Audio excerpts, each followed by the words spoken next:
Yeniden merhaba arkadaşlar. Sevimli pandamızın gövdesiyle devam ediyoruz. Evet, şimdi beyaz ipimizle başlayalım.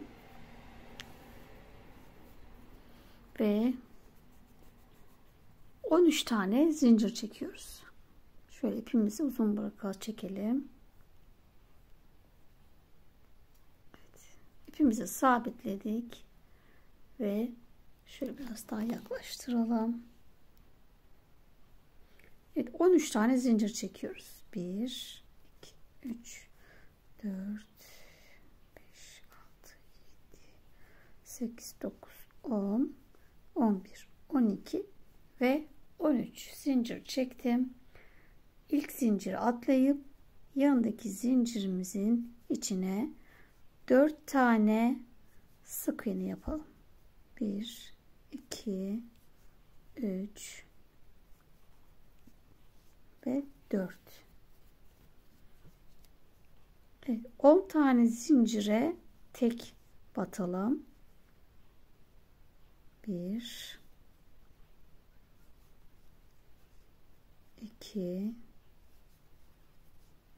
3, 8,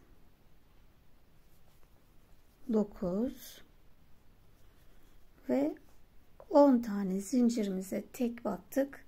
Son zincirimizin içine 4 tane sık iğne yapalım.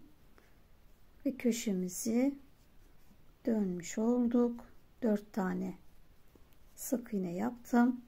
Şimdi zincirimizin bu tarafındaki tek katlara şöyle ortaya yine aynı şekilde batıp 10 tane sık iğne yapalım.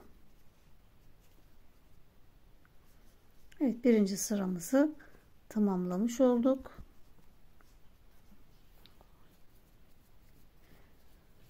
Evet, 28 tane sık iğnemiz oldu.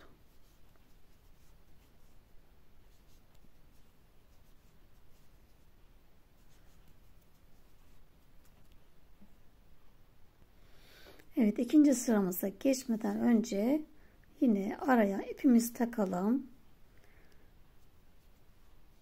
Sıralarımızı kaçırmayalım. Şimdi ikinci sıradayız. Şimdi burada 4 tane ilmeğimize peş peşe yine arttırıyoruz.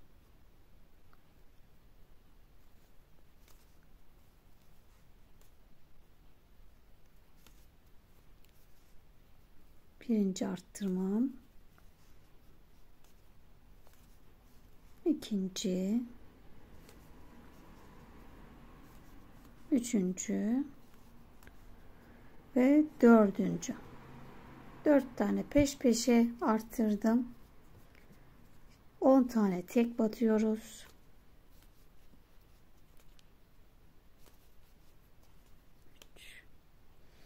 Evet, 10 tane tek battım. Diğer köşeye geldik ve buna 4 taneye yine peş peşe arttırıyoruz.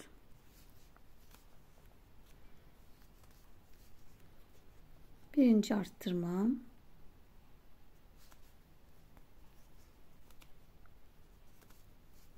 ikinci, üçüncü arttırma ve dördüncü. Evet, 4 tane peş peşe arttırdık. 4 de burada, 8 tane artmış oldu ve düz kısma yine 10 tane tek batalım. Evet, 36 tane sık iğnemiz oldu.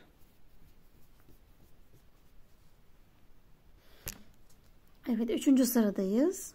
Bir tane tekle başlıyoruz. Bir çift. Evet, bir tek, bir çift, bir tek, bir çift, bir tek, bir çift. 4 tane arttırmamız vardı. Yine aynı arttırmaların içine 4 tane arttırdık. Düz kısma geldik. Buraya da 11 tane tek batalım. 1 2 3 10 ve 11 tane tek battım. Bir arttır, bir tek, bir arttır, bir tek, bir arttır, bir tek, bir arttır. Evet, 4 tane burada aynı arttırmaların içine yaptım. 8 oldu. 8 arttırma ve düz kısma yine 10 tane tek batıyoruz. 3. sıramızı bitirdik. 44 tane sık iğnemiz oldu.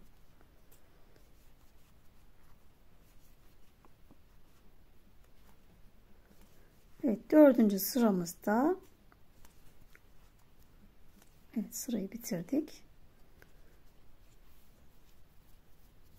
İpimizi bu tarafa alıyoruz. Şimdi de 2 tane tek, bir arttır yapalım.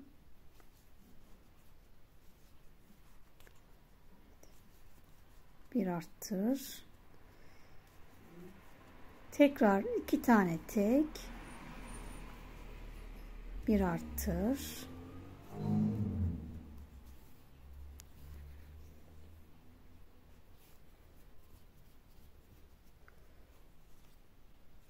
İki tek, bir arttır. 2 tek, bir arttır. Evet, arttırmalar yine alt alta denk gelmekte. Buradan da doğru gittiğinizin işareti arkadaşlar. Evet, düz yere geldik. 12 tane sık iğneye tek batalım.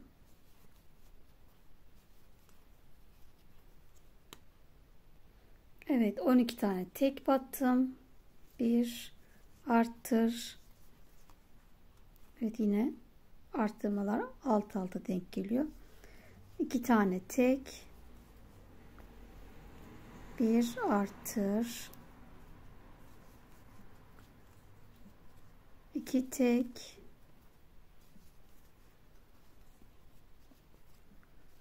bir arttır. 2 tek, bir arttır. Evet. 4 bu tarafta, 4 yine bu tarafta arttırma yaptık. Düz kısma yine 10 tane tek batıyoruz. 4. sıramızı bitirmiş olduk. Evet, sıra sonunda 52 tane sık iğnemiz oldu.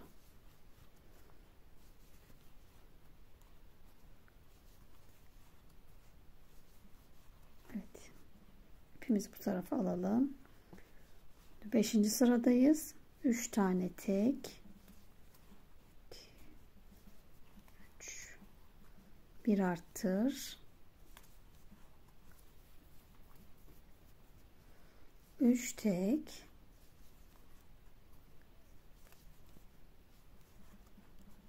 Bir arttır.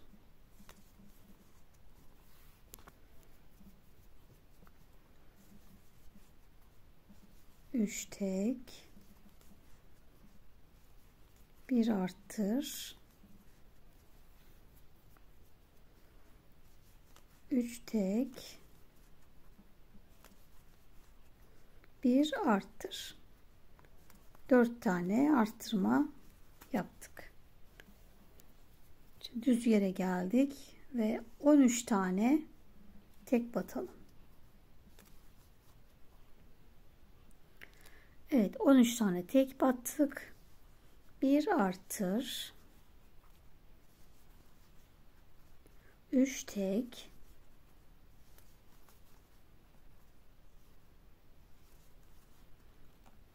Bir arttır.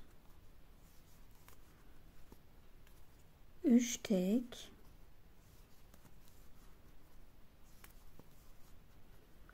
Bir artır, 3 tek ve bir arttır. Evet. İkinci köşemizi de yaptık. 4 burada, 4 de burada. 8 arttırmamızı yaptık. Şimdi geri kalan 10 sık iğneye tek batalım.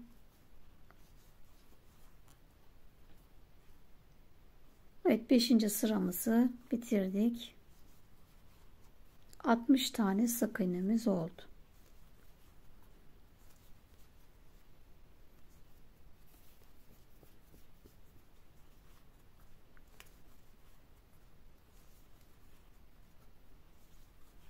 Evet. 6. sıradayız. 4 tane tek, 4, bir artır, 4 tek, evet 4 tek, bir artır,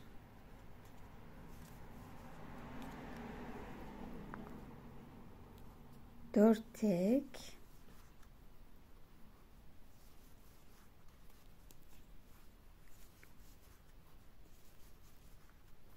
bir artır, 4 tek,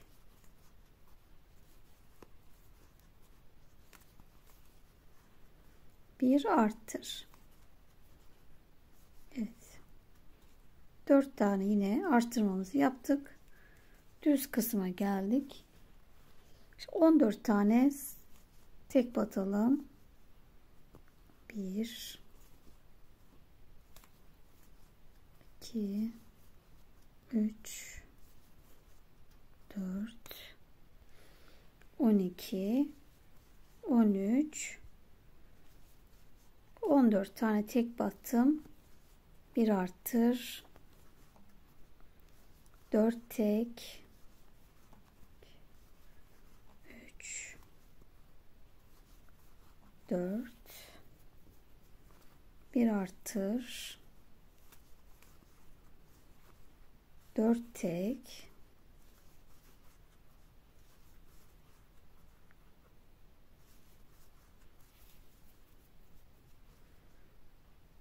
bir artır,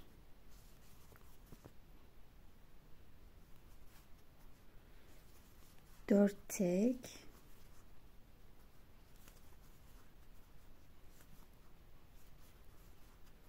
bir artır.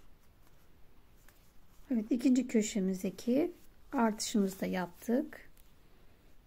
Toplam 8 arttırma, 4 4 ve 10 taneye tek batalım.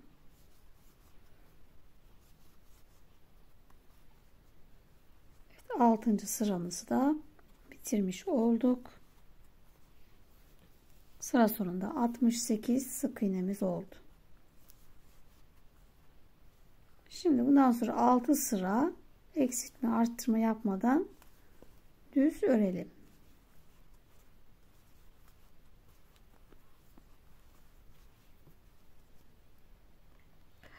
Evet, toplam 6 sıra düz örgümü tamamladım. Şimdi 13. sıradayız ve aynı şekilde azaltma yapacağız. 4 tane tek batalım.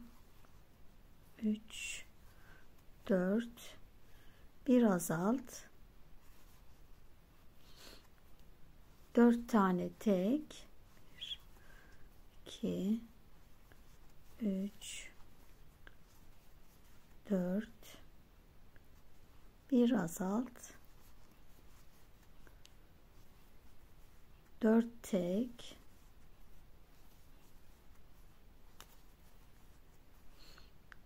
bir azalt,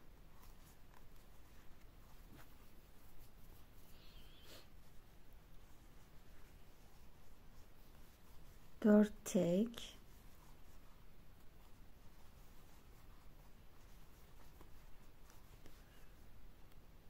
bir azalt,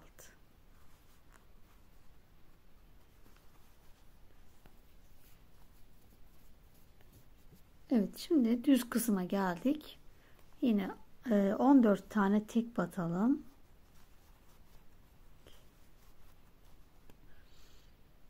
Evet, 14 tane tek battım. Bir azalt.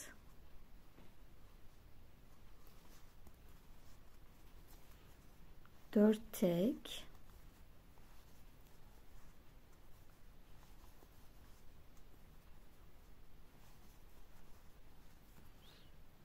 Bir azalt.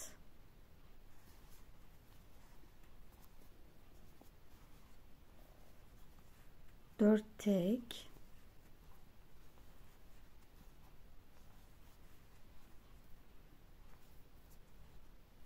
Bir azalt.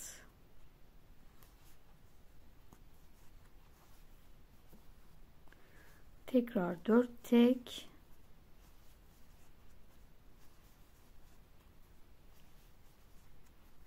Bir azalt. Evet, toplam 8 tane azaltma yaptık. Geri kalan 10 tane tek batalım.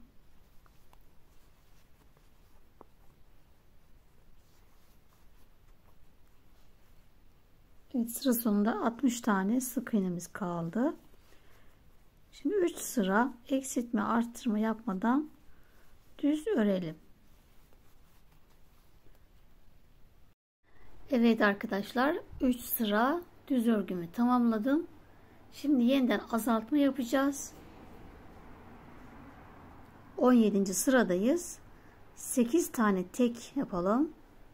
1 2 3 4 5 6 7 8 tek, bir azalt. Evet, sıra sonuna kadar 6 tekrar 6 kesme yapıyoruz. 8 tek, bir azalt. Devam edelim. Evet, sıra sonunda 54 tane sık iğnemiz kaldı ve daha sonra yine 3 sıra düz ördüm arkadaşlar. 18, 19, 20. sıralarımızı düz örüyoruz. 21. sıradayız. Yine azaltma yapıyoruz. 7 tane tek batıp bir azaltacağız. 2 3 4 5 6 7 bir azalt.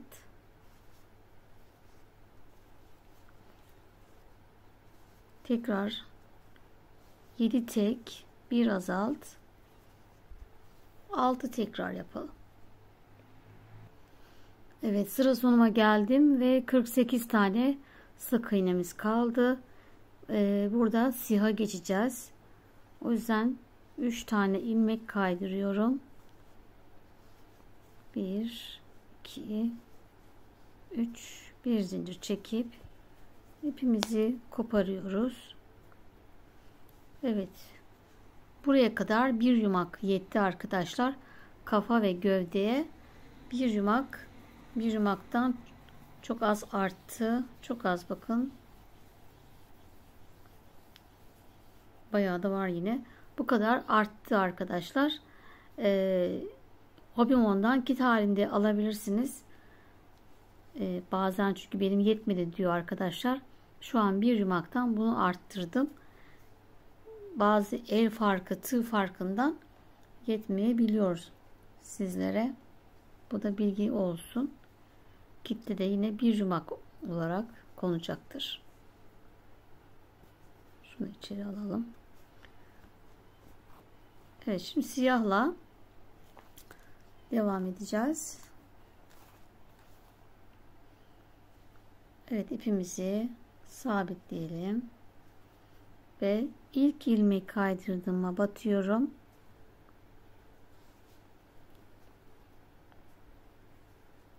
Bunda yine ilmek kaydırıyoruz.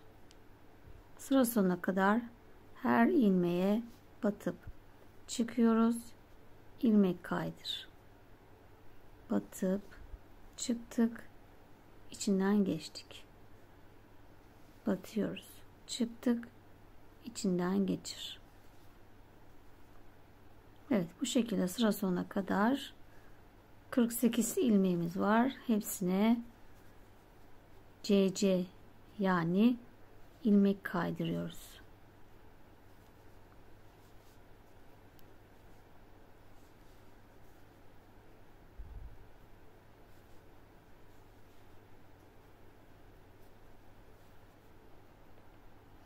Evet, sıra sonuna kadar bütün ilmeklerime ilmek kaydırdım. İlk baştaki tekrar aynı yere boşluğa battım. Şimdi ilmeklerimizin şu arkadaki tek kata batıyoruz. Yani şu ilmek kaydırımızın ortasına batıyoruz. Battığımızda zaten arkadaki üstteki tek katı almış oluyoruz. Alttaki duruyor.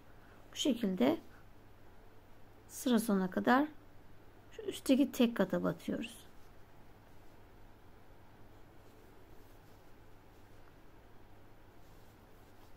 Evet, böyle 48 tane ilmeğimizi aynı şekilde örmeye devam edelim. Eksiltme arttırma yapmadan düz örüyoruz. Evet, sıra sonuna geldim ve tekrar bir sıra daha düz ördüm arkadaşlar. Yani 24. sıramızı da 48 sık iğne olarak ördüm. Şimdi 25. sıradayız. Yine 6 tane azaltma yapıyoruz. 6 tane tek, 1 2 3 4 5 6 bir azalt. Evet, sıra sonuna kadar tekrar yapalım. 6 defa 6 tek bir azalt yapalım. Evet, sıra sonunda 42 tane sık iğnemiz kaldı. 26. sıradayız. 5 tane tek bir azalt yapalım. 1 2 3 4 5 bir azalt. Tekrar 5 tek bir azalt. 6 tekrar yapıyoruz. 3 4 5. Evet, bu şekilde sıra sonuna kadar toplam 6 azaltma yapacağız. 36 sık iğneye düşeceğiz. Evet, 27. sıradayız arkadaşlar. Ve kollarımızı takacağız. Şu an şuradaki tam düz çizgimizdi. Başladığımız zinciri diyor, düz tutuyorum ve bu şekilde katlıyoruz. İki yandan ortasını buluyoruz. 9 sık iğne ile ekleyeceğiz. Ortayı bulup yanındakinden itibaren 4 toplam 9. Şimdi ben yerimi belirledim. Şimdi buradan devam ediyoruz.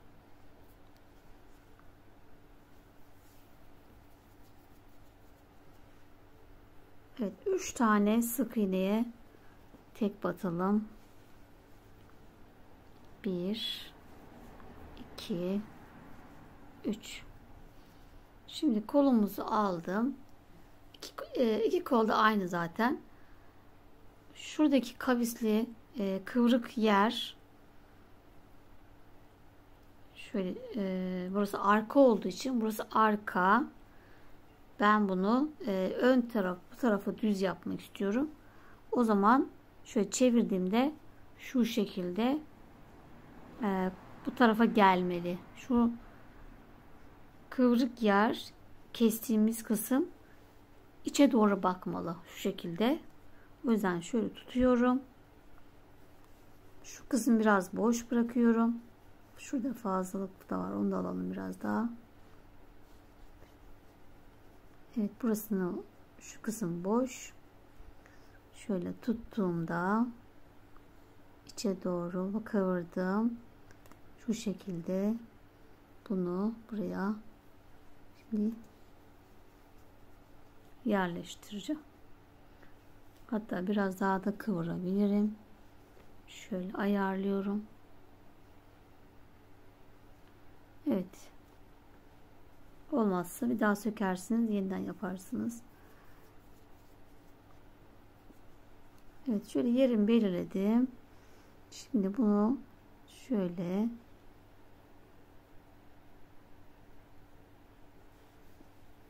karşıya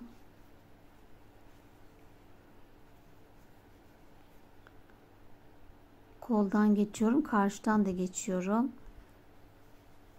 ve gövde sık iğne ile birleştiriyoruz. Sıkış yapmaya çalışalım.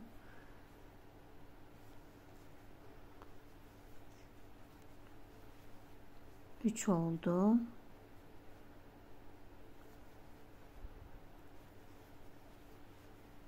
Dört.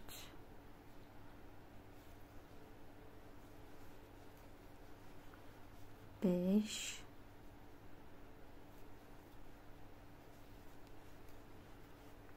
6,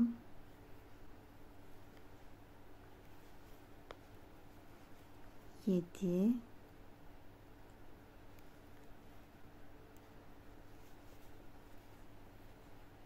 8,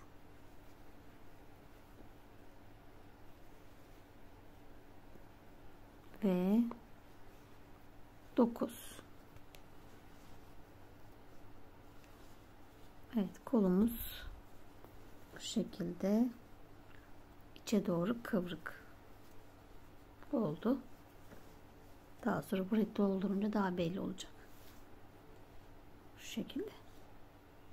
Şimdi 9 tane tek batalım.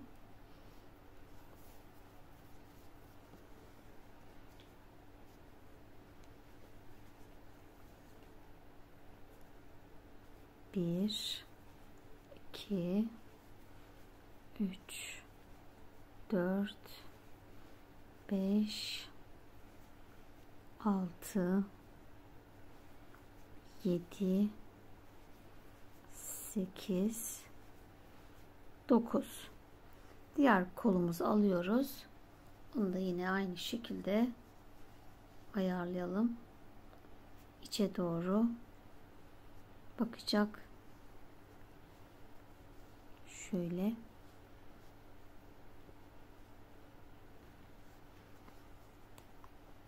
Burayı da yine 9 sık iğne ile birleştirelim.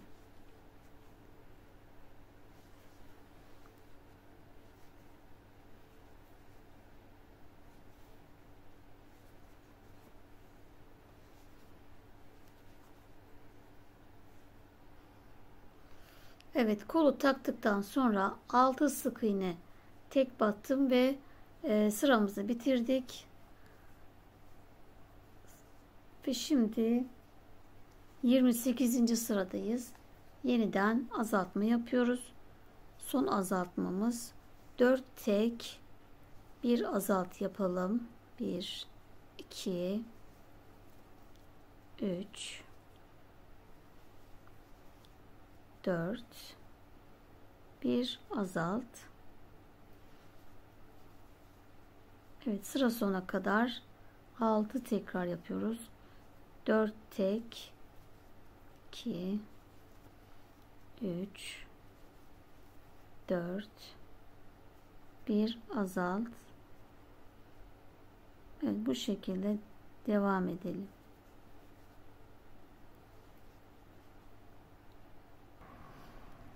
Evet, sıra sonuma geldim ve 30 tane sık iğnemiz kaldı ve bitirdik azaltmamızı. 2 sıra boyun öreceğiz. Eksiltme arttırma yapmadan 2 sıra düz örelim ve ipimizi koparacağız arkadaşlar. Gövdemizi bitirmiş olduk. Evet arkadaşlar, pandamızın bütün parçalarını ördük. Şimdi dikiş aşamasına geçeceğiz. Ondan önce ben bacağımızı 4 sıra düz örmüştük. Bir sıra daha ördüm. Daha önceki pandamızı daha farklı başka bir markayla örmüştüm. Himalaya'nın dokusu nedeniyle daha yumuşak Himalaya ve daha bunlar kısa, sık iğneler daha kısa düştüğü için bir sıra fazla yaptım. Bunu da size söylemek istedim. Şöyle ipimi sabitledim. Son ilmek kaydırdım, yere batıp şöyle bir sıra daha öreceğim.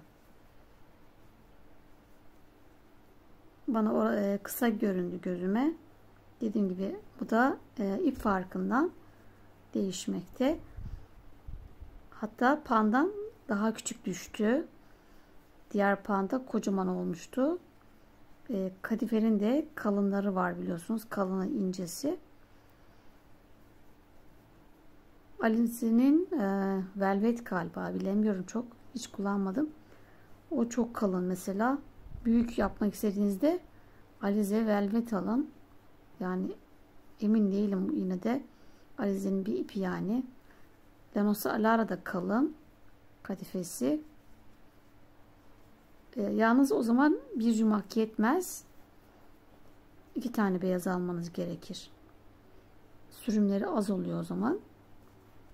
Evet, bir sıra ördüm. İlmek kaydırıyorum. Evet, bu kadarcık. Bir sıra daha ördüm. Fark ediyor yani. Not alırken de orayı 5 sıra yazarsanız iyi olur. Evet, şimdi önce bir kafamızla başlayalım. Kafamızı yapalım. Önce gözlerimizi dikiyoruz. Hemen iğnemi alalım. Ucu kötü iğnemi taktım.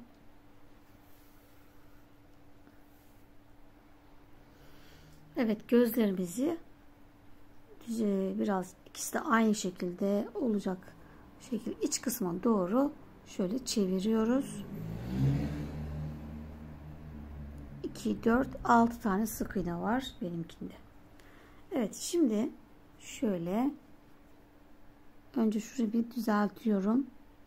Alttan geçiyorum. Oradaki, bakın düzelttim, kütlüğü, çıkıntıyı düzelttik. Şöyle açalım örgümüzü.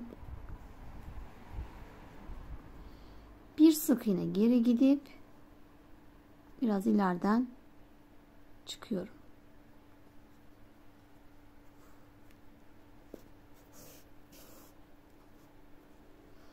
Tekrar bir sık iğne geri gidiyorum. 2 sık iğne kadar veya 3 ileriden çıkıyorum.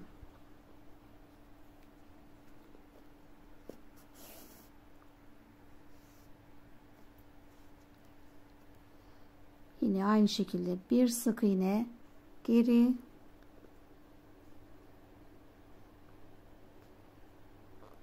2 sık iğne kadar ileriden çıkalım. Evet, bu şekilde dikişimizi yapalım. Diğer gözü de aynı yapacağız. Böyle devam edelim.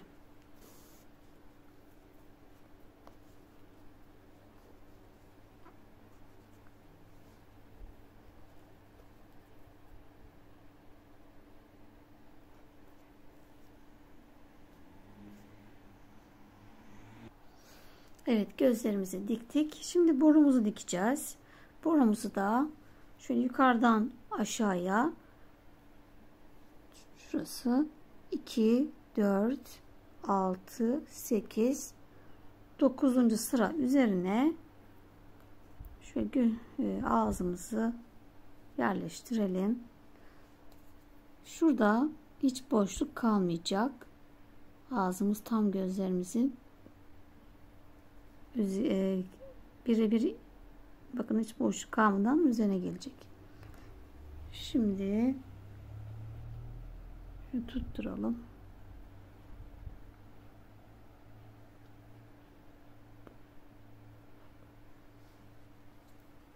Şöyle alttan başlıyorum. Önce şurayı bir alt sıradan şöyle çıkıyorum.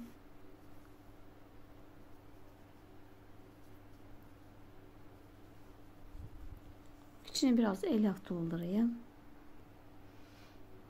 Evet, şimdi hemen alttan girdim. Ağızdan çıktım. Yine alttan girip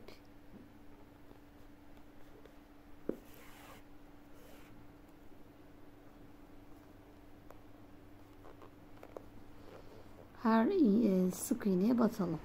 Hiç atlamadan sık bir şekilde dikelim.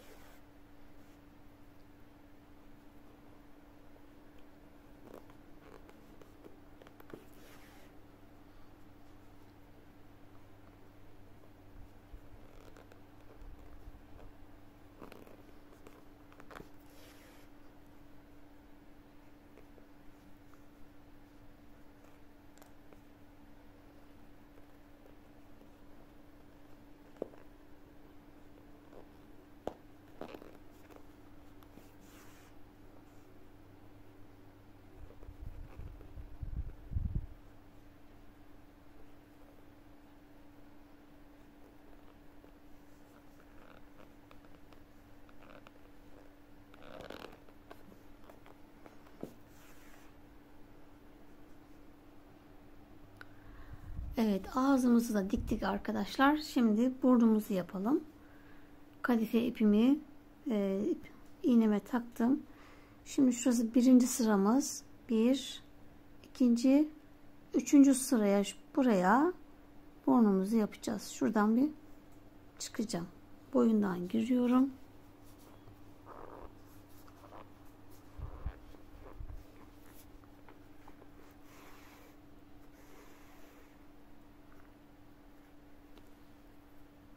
Bu tarafa 1 2 3 1 2 3 tane kaydım.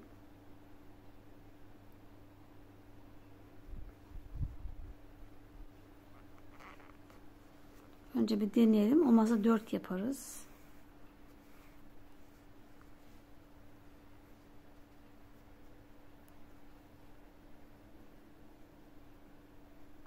Evet, bir geri gidip bir de buradan biraz daha büyük yapacağım. Şimdi bu kısma aynı yerden devamlı girip çıkalım.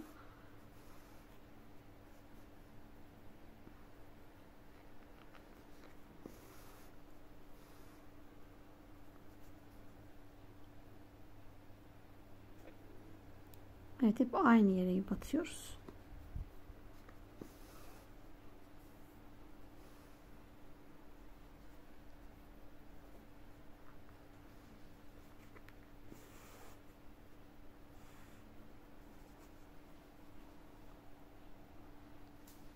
Evet, en son buradan giriyorum. Şöyle tam burnumun ortasından çıkıyorum.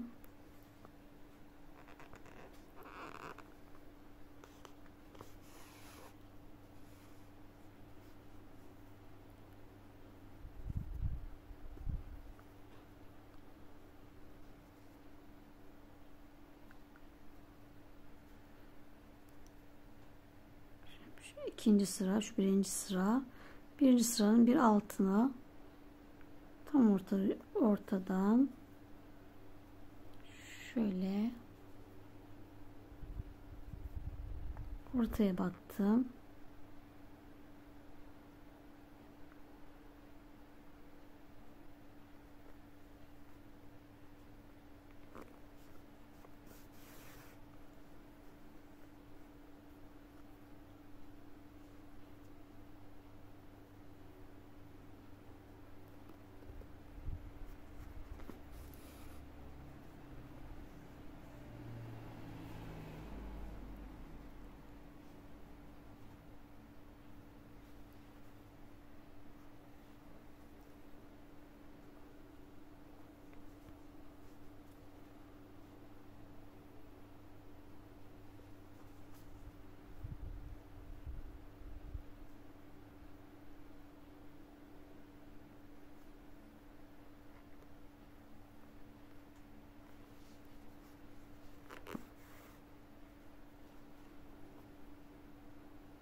Evet, şurayı ayarlamak biraz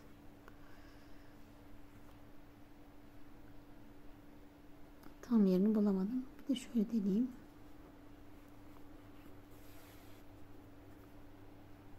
Evet, böyle daha iyi.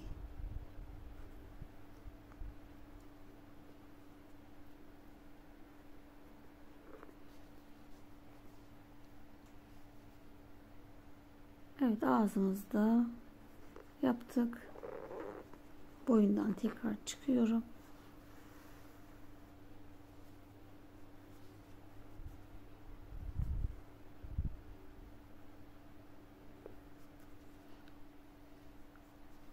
Evet, bu şekilde ağzımız yeterli bence.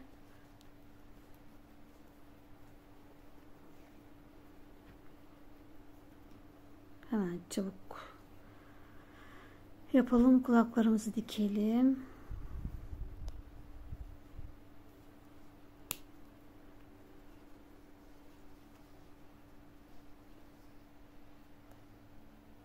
Kulaklarımız da şu şekil.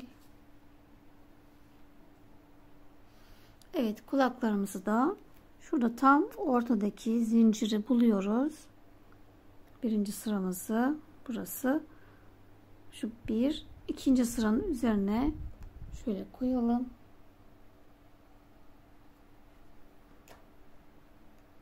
Topla iğnemizle.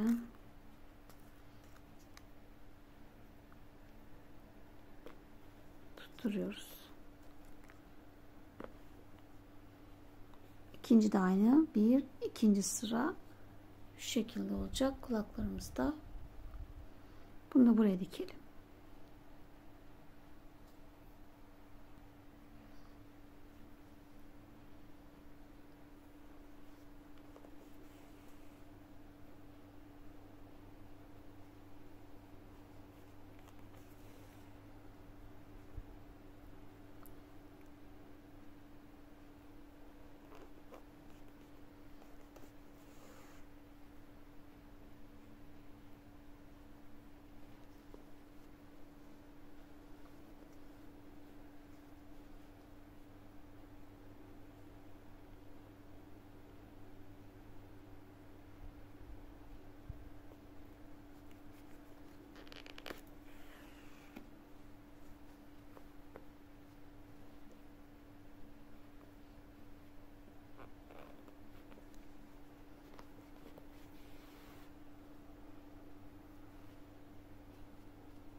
Evet, birinci kulağı diktim arkadaşlar. Şimdi ikinciyi dikeceğim.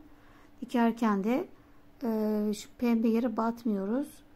O zaman siyah ip gözükmekte. Deminkini gözükmüştü, söktüm. Dikerken bu pembe yere değil de bir alttaki siyah kata batarak dikeceğiz. Şöyle yerleştirdim.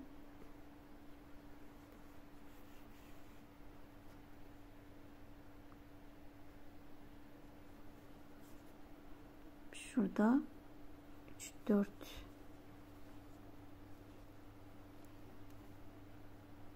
şu göz arası ikisi de aynı olsun.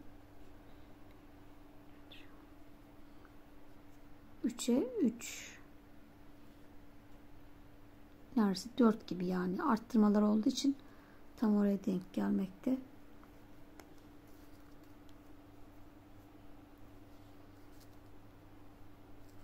Sizin yapacağınız, bir kulağa diktiğiniz zaman buradaki sık iğnelerle burunun aynı olması.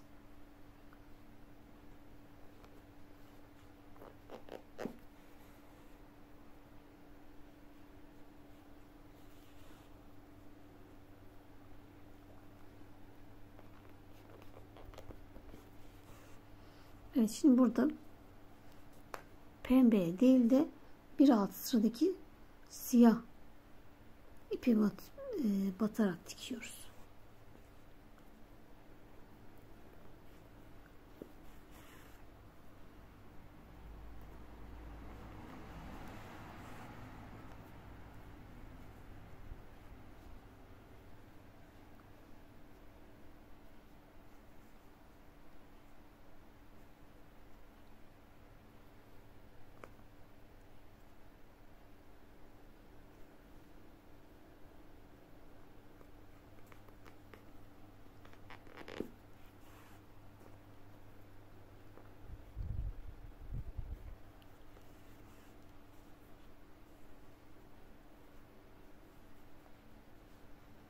Evet, bu şekilde dikmeye devam edelim.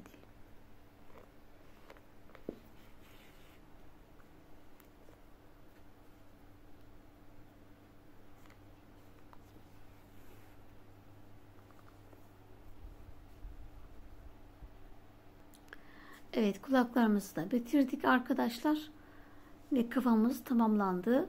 Gözlerimizi en son gövdeye diktikten sonra şöyle gözlerimizi içeriye çekeceğiz. Şimdi gövdemizi alalım. Evet, bacaklarımızı dikeceğiz. Şu güzel bir dolduralım içini. Şu boşluğunu doldurayım ben. Evet, gövdemizi öyle çok aşırı taş gibi doldurmayalım arkadaşlar. Şu alt kısmını düzleştirmeye çalışalım. Şöyle pandamız oturabilsin. Şimdi bacaklarımızı dikeceğiz. Birinci bacağımı bu şekilde hazırladım. Önce pembemizi dikelim. Önce bir dolduralım. Pardon.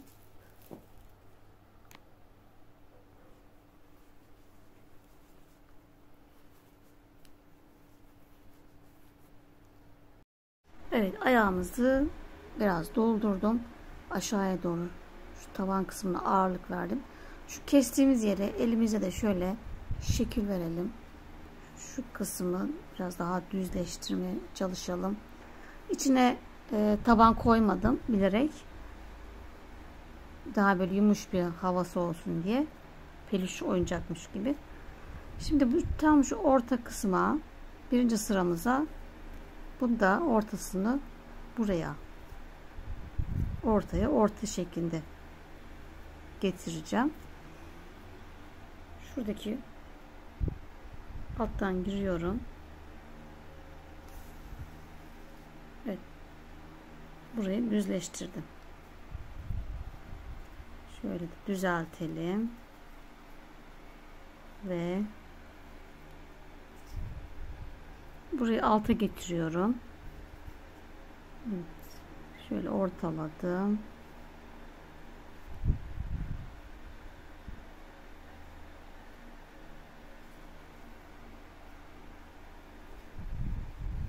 Ben aynı şekilde dikelim. Bir tane geriye gidiyorum. Bir sık iğne geri gittim.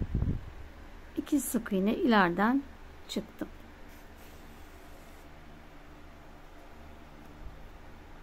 Bir sık iğne geri, 2 sık iğne ileriden çıkıyorum. Bir sık iğne geriye,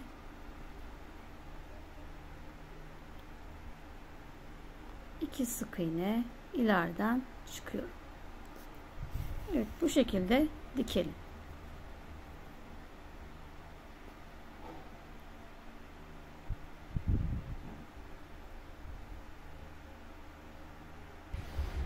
Evet, tabanımızı diktik. Şimdi ipimiz buradaydı. İpim arttığı için şimdi buradan girip tırnaklarımızı yapacağız şimdi.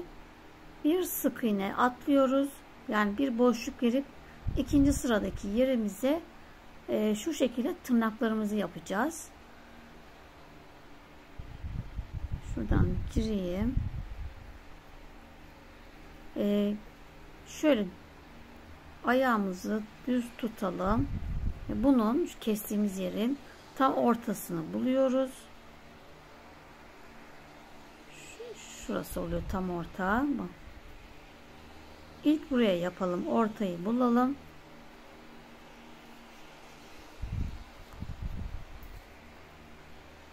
Şimdi buranın içine böyle 6-7 kere, ipin kalınlığına göre tabi, böyle gidip gelelim.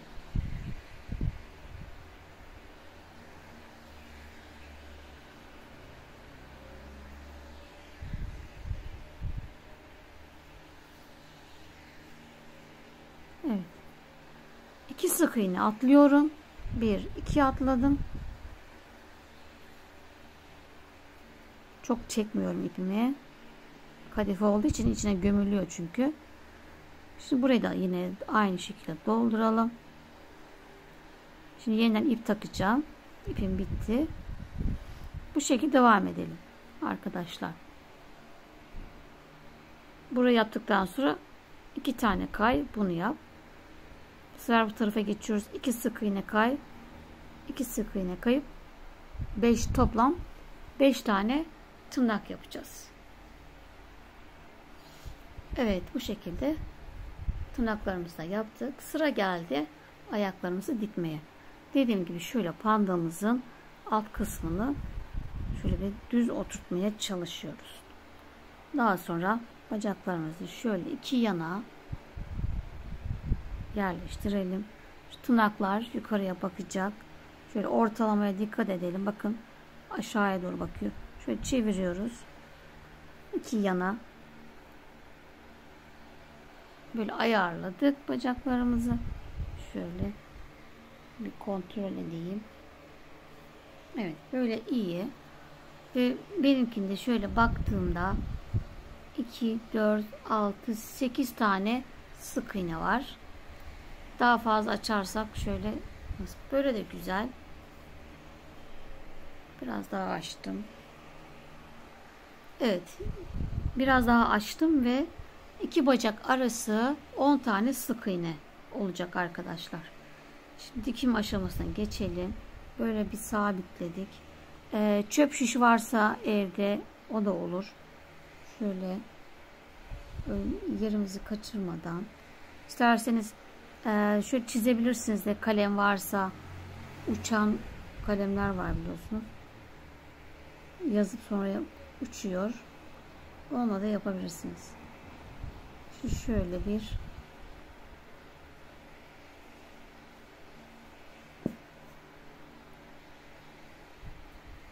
belirledim yerimi. Birinci diktikten sonra zaten ikinci önemli değil. Daha sonra bu tarafa 10 tane sayacağız. İkinciyi dikeceğiz. Şimdi yerimizi belirledik. Birinciyi hazır. Şimdi bunu dikelim. Ben yine şuralardan iğne takacağım. Şey olmasın, yerim bozulmasın.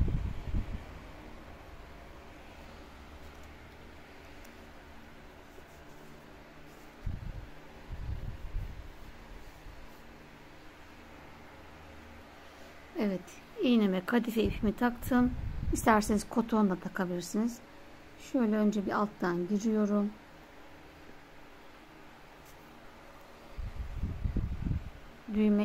Düğümlü yer içeride kalsın. Şöyle.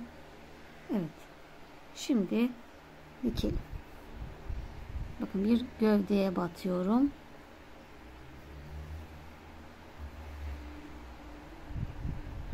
Bir bacak.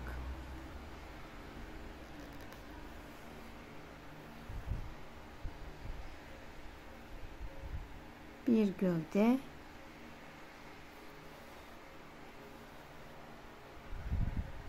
Bir bacak.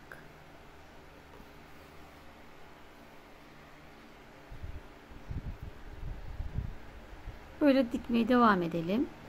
En son çok az bir, şöyle az bir yer kaldığında son elyaflarımızı dolduralım. Son boşluğumuzu.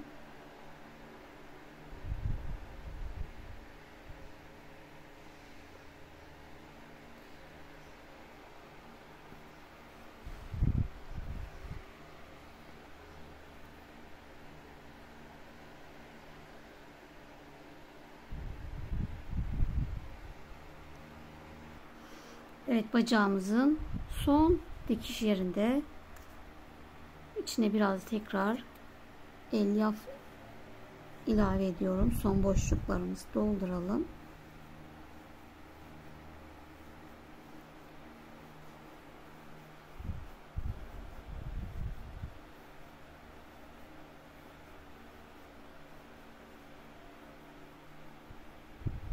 Evet. Şimdi tekrar devam ediyoruz.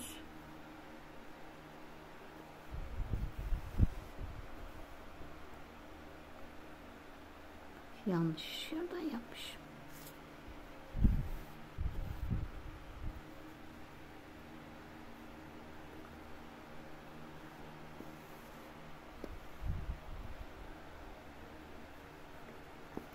Daha sonra karşıya geçip diğer bacağımızı dikelim.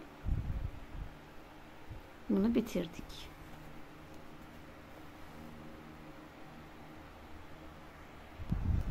Evet arkadaşlar, gövdemizi tamamladık. Bacaklarımıza diktik. Şuradaki sıralara da aynı olmasına dikkat edelim. Şimdi kafamızı dikeceğiz. Kafamızı güzel doldurmuştuk. Şöyle yerini de açalım. Gövdemizi de yine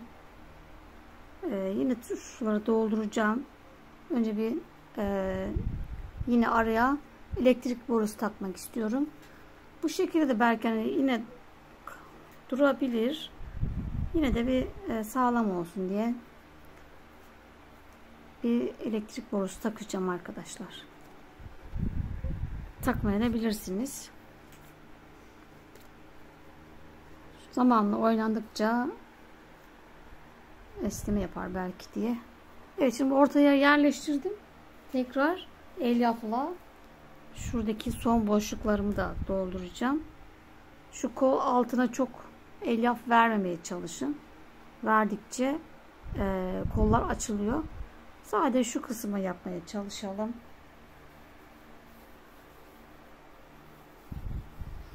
Şöyle elimde biraz elyafı pusturuyorum, bacağımı ezerek.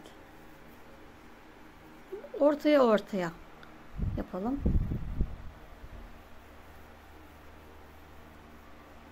Bakın şöyle eziyorum. Top haline getiriyorum.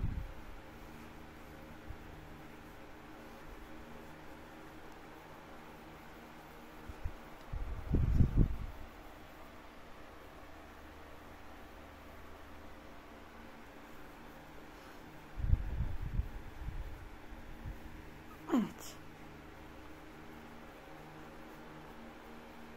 Şimdi bu kadar yeterli. Sonra dikerken yine son boşlukta az kalırken yine bir şu dik olarak yerleştiriyorum. Şöyle. Şimdi bunu dikeceğim.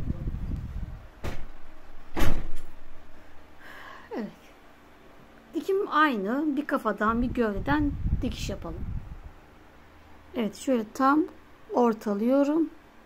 Kafamı güzelce ve buradan dikmeye başlayalım. Hemen karşısına gelen ilmekten bir kafadan aldım. Hemen karşısı aşağı indim. Boyundan.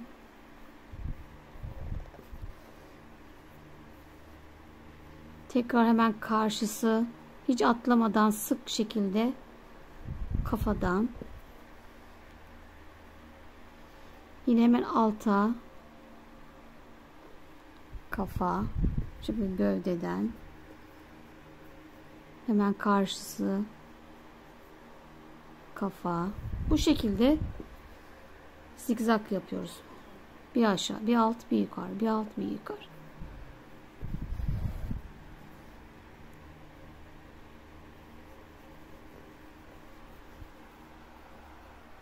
Evet arkadaşlar, kafa dikişimi de tamamladım. İpimi burada bıraktım, ortada. Koton iple diktim. Şimdi gözümüzü çekeceğiz en son. Uzun iğneme taktım ve yine buradan giriyorum. Tam siyah beyazın ortasından, boyun çizginden girip gözümün şöyle orta kısmından çıkacağım.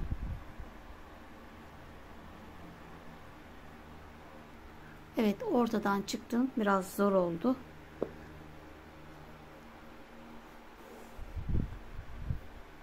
İpimi de biraz uzun bırakıyorum. Şöyle çekmek için. Hemen karşıya.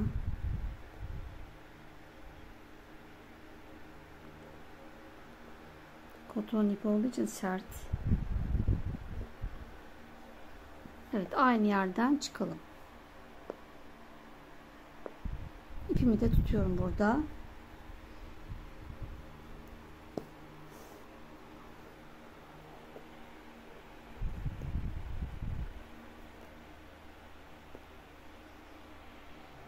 Evet, şimdi tekrar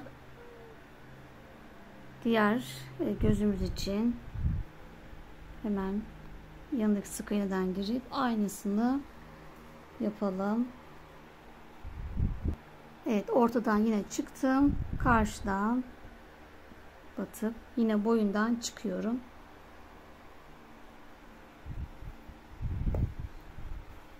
Şu simin içine girmemesine çalışın. Gözün arkadan girsin. Evet, şimdi hepsini çekelim, iyice asılalım. Şöyle ve bağlayalım.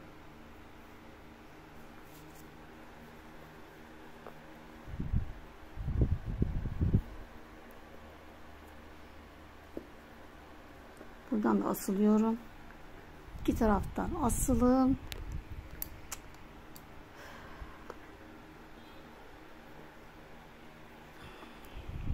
Koparmadan tabii.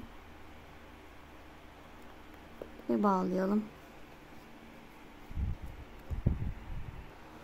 Evet, gözlerimizi de çektik arkadaşlar. Aşağıya iyice 2-3 kere bağladım ve kesip ipi içeriye itelim ve pandamızı bitirdik. Bu şekilde çok tatlı, güzel bir pandamız oldu. Bir boyuna bakalım. Evet, boyumuzda 30 santim. Tam 30 santim oldu arkadaşlar. İpin kalınlığına göre değişmekte. Daha kalın iplerle daha farklı olacaktır. Evet. Bu şekilde pandamızı bitirdik. Videomuzun sonuna geldik arkadaşlar.